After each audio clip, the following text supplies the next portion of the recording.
What is up guys, Dan Brown here to tell you that you make your own luck. So let's get set with that trillionaire grind set and go.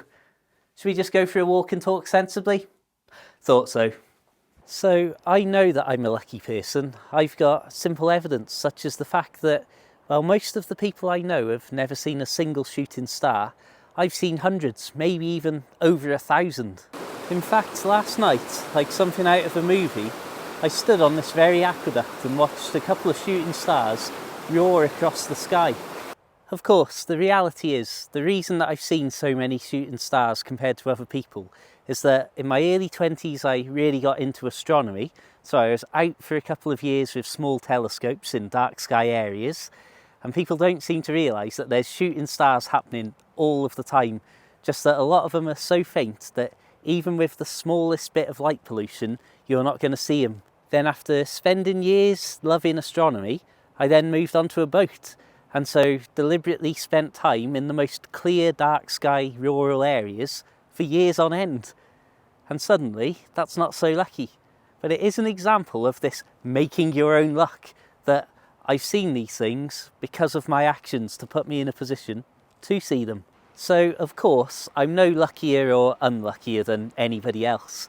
In fact, the reason I was actually out late to see the shooting stars from the aqueduct last night was because I've not been sleeping very well recently. So I thought I might as well come out and enjoy the late hours rather than lie in bed infuriated at all the things going wrong in my life.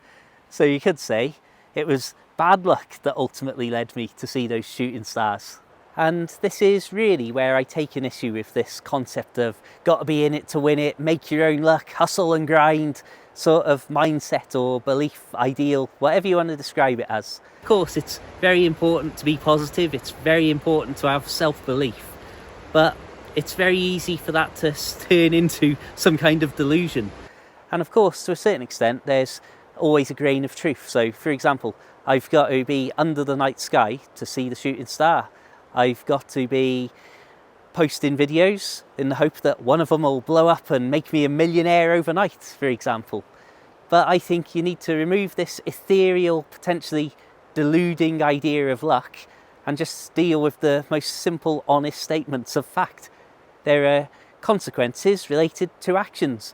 There's, of course, different outcomes that can happen, but if I come out and look at the night sky, well, it's nice and clear, I'm more likely to see shooting stars. There doesn't have to be this ethereal idea of gotta be in it to win it, the next one might be the big one, etc, etc. Because this idea of the luck is almost where, I suppose, me posting a million videos, the next one could be it, the next one could be the big one, the next one could be the big one. It's almost akin to the thought of a gambler, for example, that the next one could be the big one, this could be the jackpot next, keep going, keep going. And I don't think, or at least I certainly hope, that there's not many people who would come out promoting gambling in the same way that these very similar ideas are put forwards, just applied in slightly different areas of life. When again, just the simple consequences and actions is everything you really need to know and take to heart. So my incredibly simple advice for life is work hard towards the goals that you want to achieve, be a good person, and try not to be too derailed when life and its ebbs and flows and twists sometimes turn to the negative. It's as simple as that.